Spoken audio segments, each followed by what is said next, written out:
എന്താണ് ഡൽഹി ക്യാപിറ്റൽസിൻ്റെ പ്രശ്നം എന്നുള്ളത് ചോദിച്ചുകൊണ്ട് തന്നെ വീഡിയോ തുടങ്ങാം. കാരണം നല്ല രീതിയിൽ പെർഫോം ചെയ്തൊരു ടീമായിരുന്നു first half of the IPL. പിന്നീട് അങ്ങോട്ട് ഒരൊറ്റ ഡിപ്പായിരുന്നു. എന്നുവെച്ചാൽ ലോസ് ആഫ്റ്റർ ലോസ് എന്നുള്ള സിറ്റുവേഷനിലേക്ക് പോയി. അത് ഇഷ്യൂ ബാറ്റിംഗ് ആണോ ബോളിംഗ് ആണോ എന്ന് ചോദിച്ചു കഴിഞ്ഞാൽ ബോളിംഗ് തന്നെ എന്ന് പറയേണ്ടി വരും പല കാര്യങ്ങളിലും. കാരണം എന്ന് വെച്ചാൽ മിച്ച് സ്റ്റാർക്ക് ഒഴികെ വേറെ ആർക്കും അങ്ങ് സ്റ്റെപ്പ് അപ്പ് ചെയ്യാൻ പറ്റിയിട്ടില്ല. Again Chameera is bowling well, Kuldeep Yadav is bowling well, but ഒരു മാച്ച് വിന്നിങ് എന്നുള്ള ലെവലിലേക്ക് അവരുടെ ബോളിങ്ങിനെ ഉയരാൻ പറ്റിയിട്ടില്ല. അത് തന്നെയാണ് അവരുടെ ഡൗൺഫോളിൻ്റെ one of the biggest reason. Even batting is now actually faltering. ഒരു കൺസിസ്റ്റൻ്റ് ആയിട്ട് പെർഫോം ചെയ്യുന്നില്ല ബാറ്റിംഗ് ആസ് വെൽ.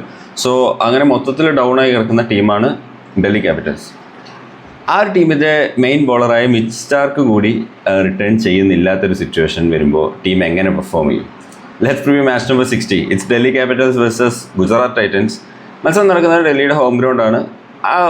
ടിപ്പിക്കലി ഒരു വൻ ബാറ്റിംഗ് ട്രാക്കാണ് അവിടെ. പക്ഷേ ഈ സീസണിൽ അത്രത്തോളം ഒരു ബാറ്റിംഗ് ട്രാക്കായിട്ട് പെർഫോം ചെയ്തിട്ടില്ല പിച്ച്. അതൊരു 160 to 200 റേഞ്ചിൽ കളിച്ചുകൊണ്ടിരിക്കുകയാണ് അവിടുത്തെ സ്കോർസ്. അല്ലാണ്ട് 200+ അത്ര ഈസി ആയിട്ട് വന്നിട്ടില്ലാത്തൊരു പിച്ചാണ്. അഗൈൻ സംഹൗ ബാറ്റിംഗ് ഫസ്റ്റ് ടീംസിനെ അവിടെ ജയിക്കുന്നുണ്ട്. അതൊരു പ്രത്യേകിച്ച് അഡ്വാൻറ്റേജ് കാരണമല്ല, some chasing issues may B.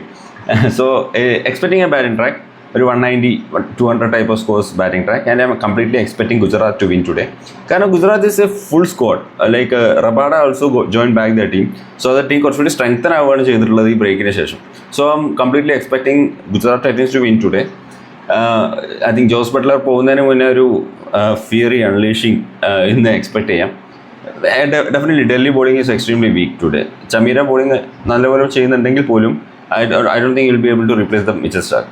So yeah, GT is winning today. So that's it, my preview. Let me know what do you think in the comments.